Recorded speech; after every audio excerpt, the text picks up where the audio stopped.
Once you say state is an organized political community, then the law of tort and law of contract are talk about these political communities. And international level, the nation states are nothing but political communities. So as these communities are interacting, so there must be a ground level of known norm which regulates the conduct, which subjects them to the governance rules, and which acts in accordance with larger, greater human peace, human progress, human confidence in the rule of law, human rights, and to create a finest, happy living condition. That's why states are created. So the idea of today's threats that we receive from climate change, the threat we receive from war, the threat we receive from criminals, especially terrorism, are the threats that are supposed to derail human progress. In fact, threaten to extinguish human species. Now there is no other option but to take a recourse in law, recourse in ethics, recourse in human values, recourse in human conduct.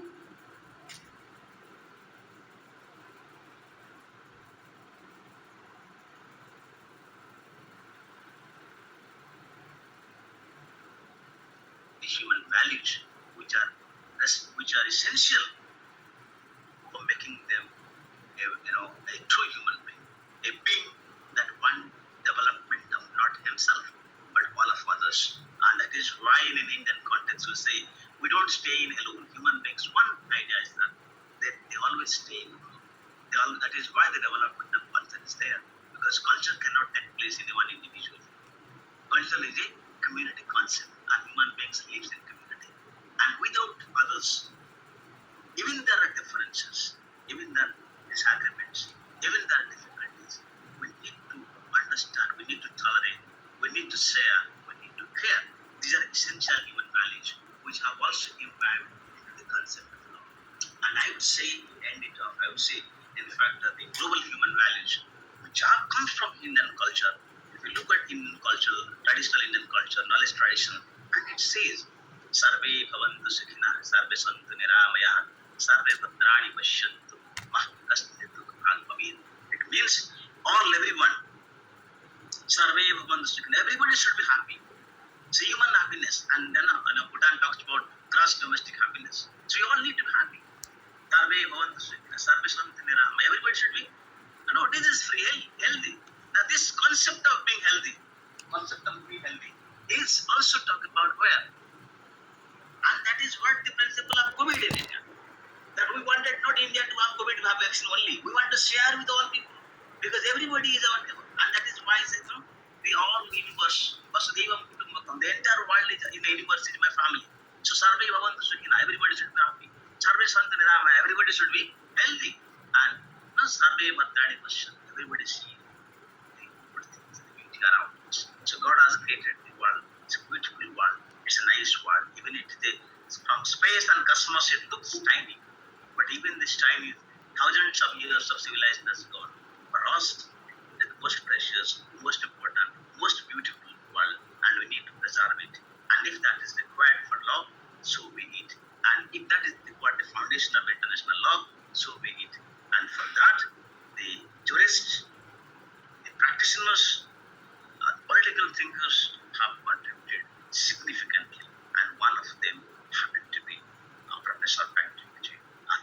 So I just wanted to share these ideas, blueprints with you. In fact, of course, as a professor of which tech, biological clock says I take something like 1 hour to give a lecture. I don't think that time is possible to give 1 hour lecture.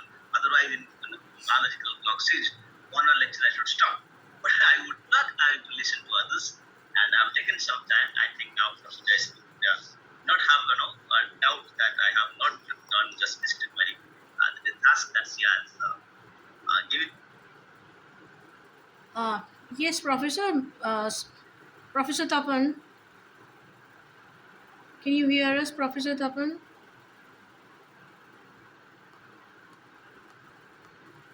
My lecture. Yeah. That's it. Thank you. There is some concern regarding your deliberation that you have given us on Patrick, the jurist Patrick, sir. Um, Please, whosoever wants to raise a question, they can have discussion right now only. Somebody in the chat box has written their concern. If I'll try to read it out for Yeah, you. one second, I can take up. So, hi sir, I have a concern under UN Charter. How is right of consequent issues legitimized by countries like Israel and China? Right of conquest misused. You know, thank you. It is from Venkat Raghuram. Thank you, Venkat. It's indeed, when you look at UN charters have not talked about right of conquest per se. No, it talks about legitimate hot pursuit. When, especially if you look in the context of terrorism 1848, I think that is the regulations, UN regulations talk about third pursuit as an object. That if a terrorists are passing through other countries, then do that. For example, when you say China and Israel, but it's also United States of America did so. If you look at the killing of Osama bin Laden, it was in a different country. It was in a different country, and it was by United States of America. And America and Pakistan were not at war. Now, what Canada is now saying against India, but the problem is that in that case, Osama bin Laden as a global terrorist. So unless until you have identified somebody, taken into even into confidence and saying that this is the case, so that is one element. Second thing, at times, what international law talks about, it's called international humanitarian intervention. So when you look at humanitarian and democratic intervention, so it says that is in a country, in order to restore democracy, provide democracy and foster peace, sometimes under the aegis of UN, you can democratically intervene in countries where there are conflict. But when you look at right of conquest, what Israel is doing, what Israel has done, that he said, look, we are the victim, they are the terrorist organizations which attacked us first. In China's case, many things have not come into the picture, what happened to Uyghur, that they are doing. So, in that case, unless until you take into cognizance of actually related fact, and then and China also interestingly has a veto power. So therefore, there are issues which are not exactly black and white. There are also red herrings, and there are also some subjects which are shades of gray. So we need to look at it, and there it will be very difficult to find out a particular answer to that. But my question is that yes, there are occasions and occurrences where these countries have violated United Nations rule of law, and then it requires more global contributions, understanding to set it right. But that is not having possible now. That's what I think the answer to your question. Thank you, Michael. Yeah.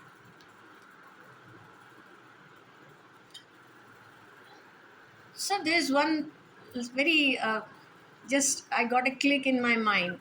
Like when we read about Patrick Sir, why was he against the law of tort during his times? Means because again artificial intelligence somewhere trying to grab the law of tort or tortious liabilities in their contractual system, whatever they do, and doing all registering and producing generative technology. So why this now? Don't you think there is some kind of a contradiction going on? That how far the relevance is there now of his books or of his See, understanding of law of tort in his times? no, I thank you, Dr. Jayshree. It's a very interesting debate because so if you ask me, that is not a straightforward answer to that question. For example, when we teach law of tort, we say law of tort is usually two principles are there. One, it is unliquidated damage because damage is not fixed. That's one law of tort. Second, we say law of tort is a judge-made law. Over the years, decisions have come and judges have made it. But and third, that is why this law of tort is not codified. However, over the years, if you look at, there has been a systematic attempt to codify law of tort. For instance, when you look at the Motor Vehicles Act in India, many other countries also, we have codified it. Industrial accidents, we have codified it. We said this is liability of employer if the hand is lost, if both hands are lost, either partial disablement, total disablement. So we have fixed a compensation for that. Similarly, in accident cases, we have fixed a confidence for that. And though it is a very, for example, if it is a air accident, the claims gone to crores, lakhs. If it is a motor vehicle, say a small accident by motorcycle, it's maybe 1 lakh or so. But life is the same. Whether one person's life cannot be determined, whether he died by an air or died on surface. The life of person is important. But our codification says that okay, if the vehicles involved would return compensation. So that there are issues, but we have tried to codify. And what Patrick Attaya was saying that there are areas where you find sometimes these provisions have been misused by the stronger parties. For example, the industrial accidents. Most of the times, the automobile industries or aerospace industries, railway industries are industries which are more powerful because they recruit better lawyers. They are habitual. What another Professor Galantar says. They are repeat players, so they know interestingly how to twist it. And therefore, what you will find, it is always in negation of the rights of the poorer victims. And therefore, he said, we must modify it and then forget about law of torts per se, not depending on the judicial decisions. So you would say many times the judges are deciding cases on their own experience, on their community's experiences, or their times, or they are finding about rules, and they are based on the rules which require to be changed. But because they have not changed, they are following the same rules. So therefore, in terms of compensation, we will find out. That is why he is more interested in development of law of insurance than law of tort as a separate one. Okay. Right, that is what he was trying to type out, though he had revisited it. And therefore, he said, no, the law of tort should not be abolished. We should have only make a certain changes in the law of tort. But what I understand from his work, that he said if it is not working at all, and therefore we must not adhere to their law of tort, living into whims and fancies. For example, let me say, as I was saying, law of industrial accidents.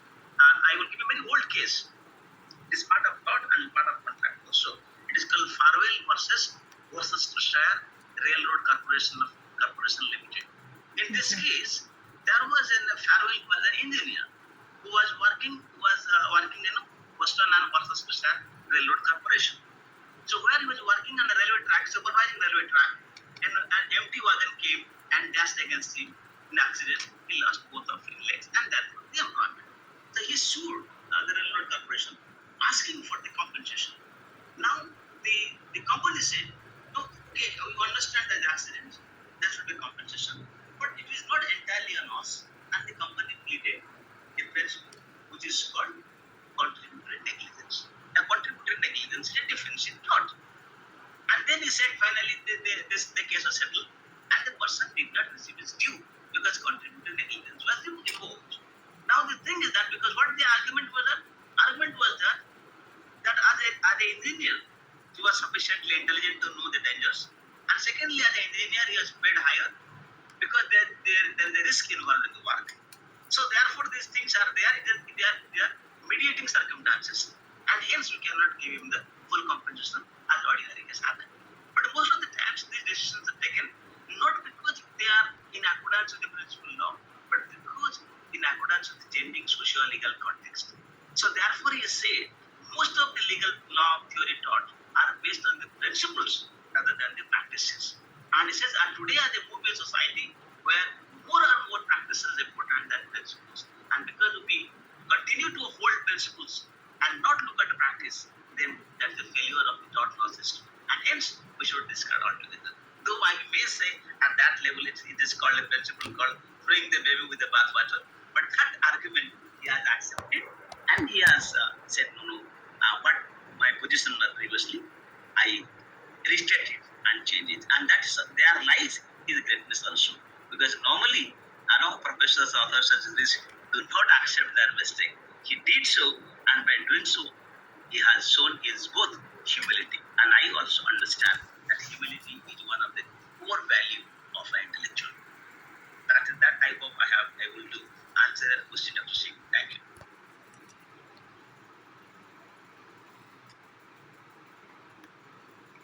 Yes, sir. You have really thoroughly clarified us that why there had been contradiction, because the world had been transiting from modern age to postmodern age, and the society, of course, it was completely into a capitalism structure, and but there was a lot of awareness, education, science and technology.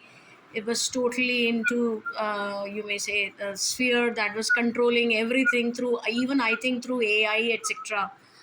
Because by 1998, computer technology or computer based assistance was very much thoroughly into system. So there was a lot of segregation happening regarding the talent and the upskilling of the laborers. So on one side the laborers were totally into bonded stage, and other side of laborers that were very high tech. So perhaps he might have thought that the law of tort need to be revised, not go into such kind of strictures that really impose a lot of legislature pressure on the employees. Yeah, yeah. If I will say, the first sort of changes have come through the traditional manufacturing when the world changed from manufacturing to industrial revolution, from industrial revolution to post-industrial revolution. From there, now you can fourth world industrial revolution, fifth world industrial higher. So what you look at, for instance, there are many jobs where initially, as Marx would write, that they were focusing on labor security. Right. Now, if you look at now BPO workers and other workers, service sector workers, they are not interested in labor security. They are interested in labor opportunity. So Yes. more and more opportunity is given to me that I'm not secured. You give me a contract for 5 years, 10 years, 2 years, doesn't matter. But I must be able to be a good working condition. I must provide better incentives.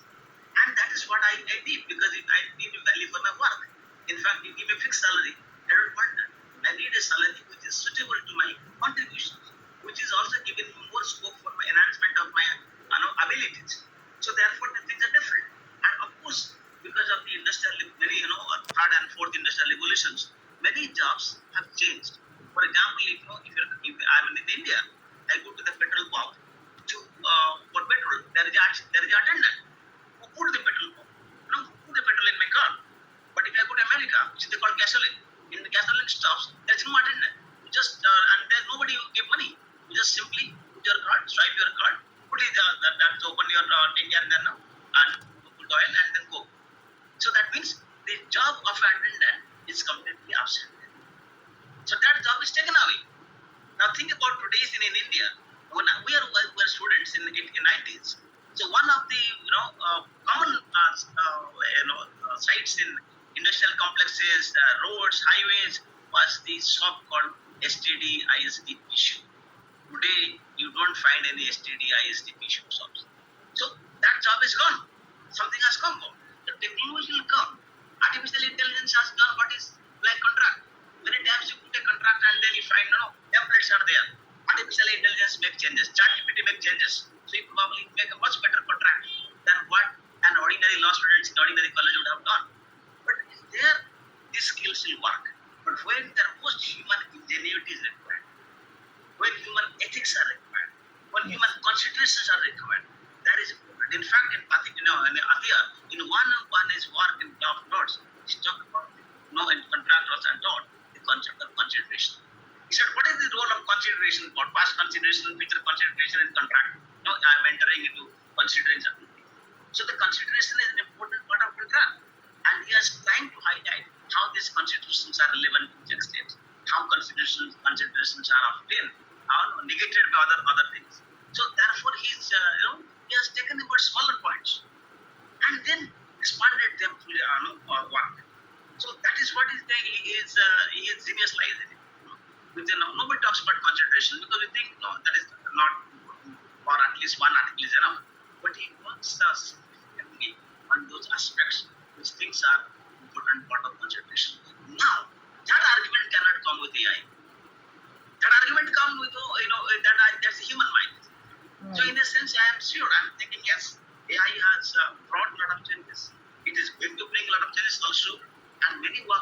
year. And in fact, I often give a comparison. I said when computers were introduced in India in 1998-85, at time Mr. Rajiv Gandhi was the Prime Minister, there were a lot of opposition. One opposition was now my naming. One opposition was that time Chief Minister of Bihar was Mr. Lal Prasad Yadav. He said, no, we don't need computers because if computers come to railways, then what will happen? A lot of our railway workers, the staffing will happen. So a lot of railway employees will be, they will be retrenched. So what will happen to their family? What will happen to that? But today you see, because of the computers, I'm using a mobile, I'm getting my train ticket today, getting confirmation too. So works are, and it has saved so much. Otherwise, I have to go to station, view in the queue, where the station is there, the link is there. A lot of things are there. Now computers are really revolutionized understanding. Both computer and internet have revolutionized not only the field of law, but our entire human experience. Similarly, AI will also bring certain change, dynamic changes in that. But only thing that, the only question is that, as I say, we must not be, victims to them. We must use them. Things must be for our use, not we must be used by things. In fact, there's an old movie, in Hindi movie, we said, I will say, maybe I will translate it. They said, जमाना ऐसा था कि इंसान चीजों को इस्तेमाल करते थे. आज समय ऐसे हो गया, चीजें इंसान को इस्तेमाल करते हैं. We are giving more value to things than human beings. Though human beings invented things for their benefit, but today we are giving less value to human beings and more value to things.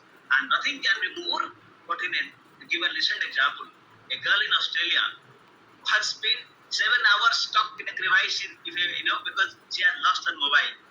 And after 7 hours or so, the rescuers came and rescued her from the crevice, from the two rocks, because she was going for rock expedition.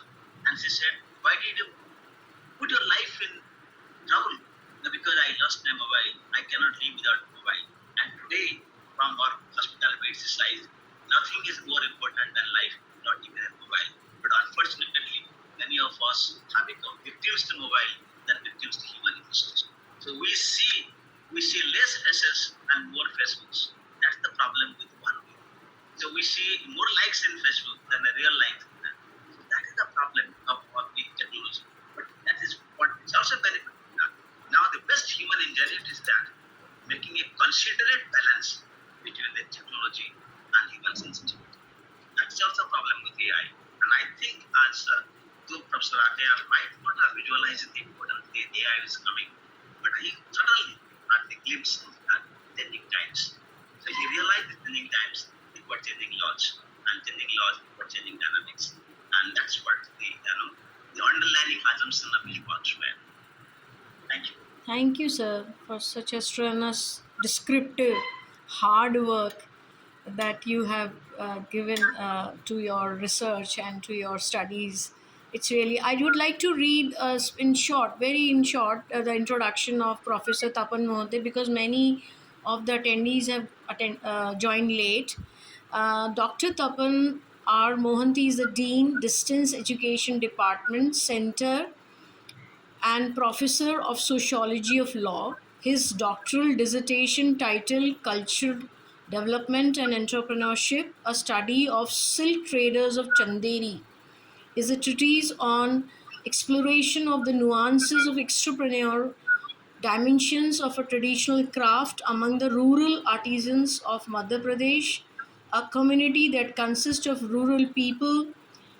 During the last few years, he has worked extensively in the areas of globalization, tribal development, and culture of consumption, besides sociology of law. He had four major research projects to his credit on diverse issues like educational management, Bhopal gas tragedy, sponsored or maybe aided by World Bank and MOEF. So then another is engendering criminal law and implementation of PNC-PNDT Act. He has more than 60 research articles to his credit, published in international and national referee journals with curriculum and teaching, economic and political weekly. He's a life member of Sociological Society and Indian Society of Criminology, besides being a member of Research Committee on Sociology of Law of International Sociological Association. And he is in at present executive council member of National Law Institutes, all India National Law Institutes. He's a member of executive council. So here we heartfully thanking Professor Tapan Mohanty for sparing his almost 1.5 hour, and that shows that how strenuous and hardworking he had been through his studies. Because I have missed one of his also being awarded a recipient of Erasmus Mundus Fellowship from the European Union. So he's local and global both. Thank you, sir. Thank you. Professor Salvatore, if you allow me, can we invite another speaker, Dr. Glady? She's from Cardiff University. Are you here, Glady? Please raise your hand or show your face. Miss Glady.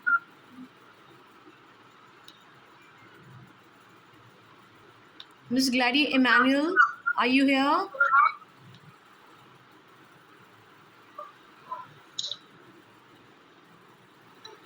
She was here.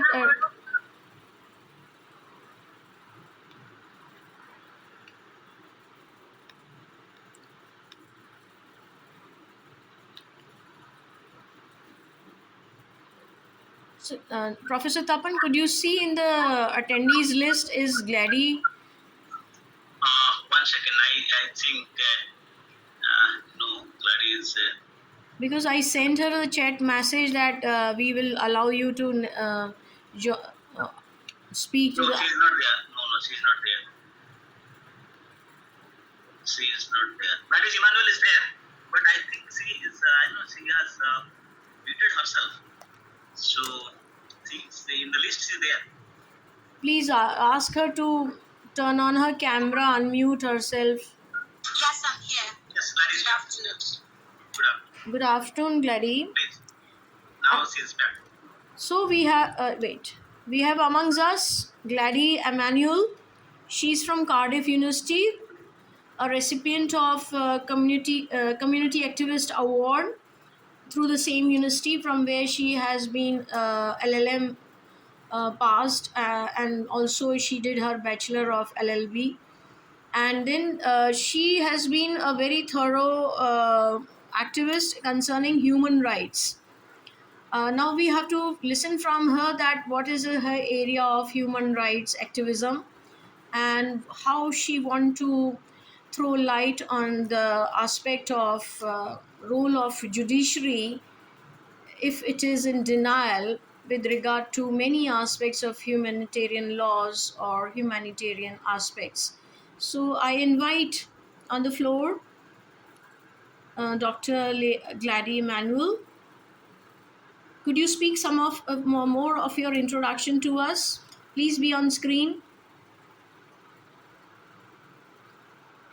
All right. We can't see you. Good afternoon. It's afternoon. It's about. Can you see me now? Can you see me? Yes, we can see you. All right. So it's about 2:39 p.m. in Nigeria. Good afternoon, distinguished panelists, intellectuals, academics. It's really an honor to be here. And thank you so much, Dr. Jayshree, for the introduction. So my name is Gladys Emmanuel. I'm a human rights lawyer and a gender advocate from Nigeria. I am graduated from Cardiff University, Wales, the United Kingdom, with a master's in human rights law. And of course, I undertook a bachelor's degree in law at the University of Jos in Nigeria, Plateau State. I equally passed the bar, and I'm a licensed solicitor of the Supreme Court of Nigeria. I did a bit of a write-up for my address, if you permit me to read. So currently, I work in Nigeria as a human rights activist, but I am focused more on communities, rural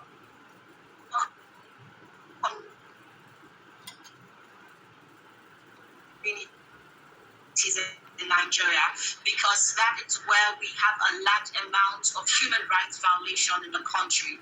We can't deny that, of course, human rights violation is a global phenomenon. However, as Africa, we see that there is a lot of abuse going on every day, and individuals are not sure as to how to get support or where exactly to go to.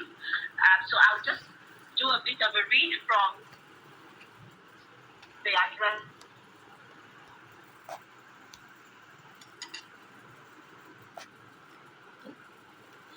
I have, and then I'll equally lend my voice to the big thought that was raised. Gladys, your voice is unclear. Both privilege and a moment of deep reflection as we gather here today to celebrate the centenary year of this noble university. This milestone signifies a century of educational excellence.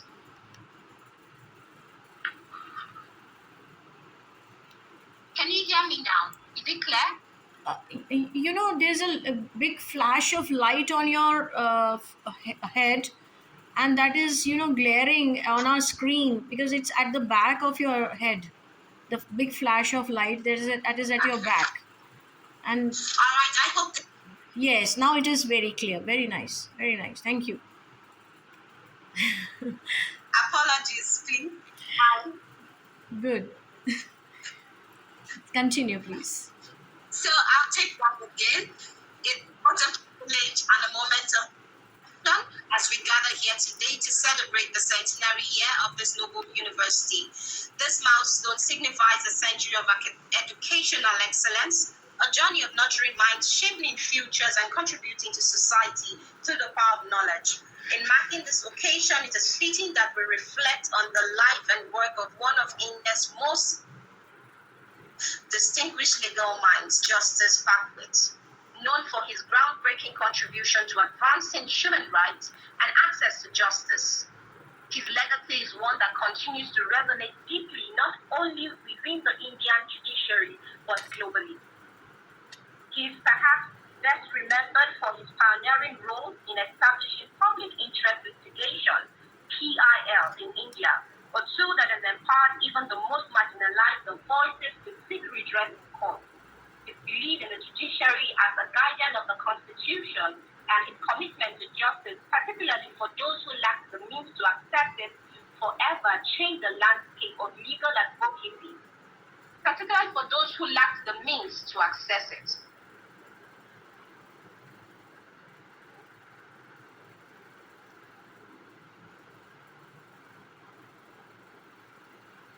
Under his leadership, the Supreme Court of India has become a true forum for the protest of their status could approach the courts for justice. This bold and transformative approach to justice has had a far-reaching impact, particularly for women, in an era where digital spaces increasingly form the fabric of our lives. His work laid the foundation for today's fight against new and emerging forms of abuse, including online gender-based violence. Thanks to his effort in promoting access to justice in cases of harassment, exploitation, abuse in the digital realm. Online platforms, while offering great opportunities, have also become arenas where gender-based violence proliferates in new and disturbing ways. Women are often targets of cyberbullying, online stalking, and other forms of abuse. They now have a pathway to seek legal redress. The enduring influence of his reform means that today, victims of online violence are not silenced, they are heard, and their rights are defended in the courts. This intersection of human rights, gender justice, and access to legal recourse owes much to the trail blazed by him. His tireless efforts in democratizing the justice system have inspired countless of women to come forward and demand accountability, and we as society are better for it. As we commemorate the 100 years of this university. Let us honor not only the achievements of this great institution, but also the visionaries like him, whose work have laid the ground for a more just, equitable, and compassionate society. His contribution reminds us of the enduring power of law to uplift and protect, and they challenge us to continue advancing human rights in every sphere, including the digital space. Thank you very much. So that is it from my address, and now I'll delve into the discourse for today. The question raised about the judiciary, and for someone like me who works mostly with women and children, because that is the arm of human rights that I represent or I am passionate about, one thing is the judiciary has a huge role. We can go on about advocacy at the grassroots, we can go on about advocacy at the national level, we can go on about drafting policies or strategies, but without the endorsement, and when I say endorsement now, without the judiciary stepping in and utilizing these laws, we would just be going round in circles without achieving results. Now, of course, we have judiciary in India doing a fantastic job. We also have them in Nigeria doing a tremendous job. However, there are still gaps that leave us with many questions. There is a slow access to justice, leaving many victims or survivors of various forms of abuse at the receiving end, and they're now susceptible to more attacks by their perpetrators. Now, borrowing the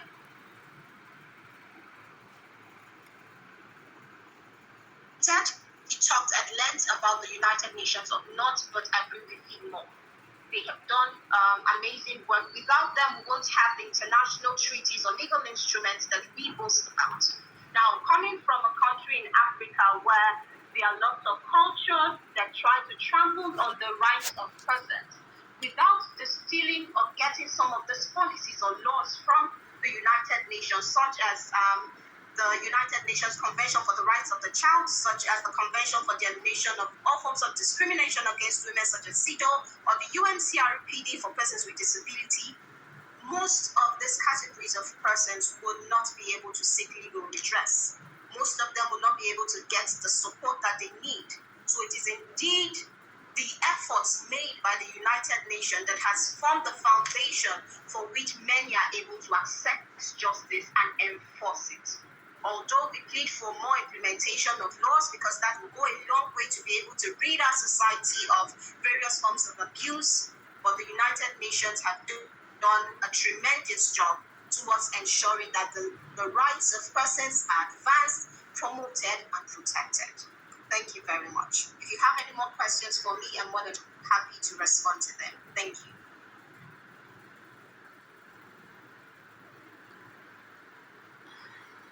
Yeah, we have gone through your bio note also.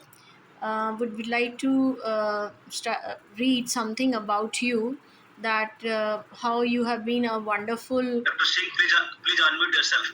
Right, sorry. On the screen, I was just scrolling while her lecture was going on, and it was a wonderful achievement that we can see on screen about her. She is a human rights lawyer, felicitating on all virtual and physical platforms her opinion about human rights and how she has been implementing through her social capabilities, or you may say her socialization is so strong because she's also a lawyer, that she used that in a sense to ensure accessibility to justice to everyone. So she's we may say that we should compliment her and even congratulate her for being such a big supporter of human rights on strategic times and strategic locations of Nigeria.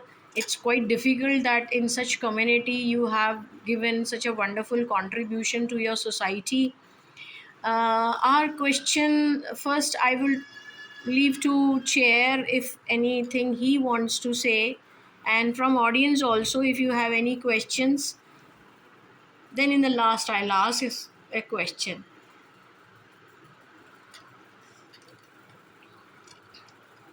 Anybody wants to raise a question of how Glady Manuel has opted or chosen this side?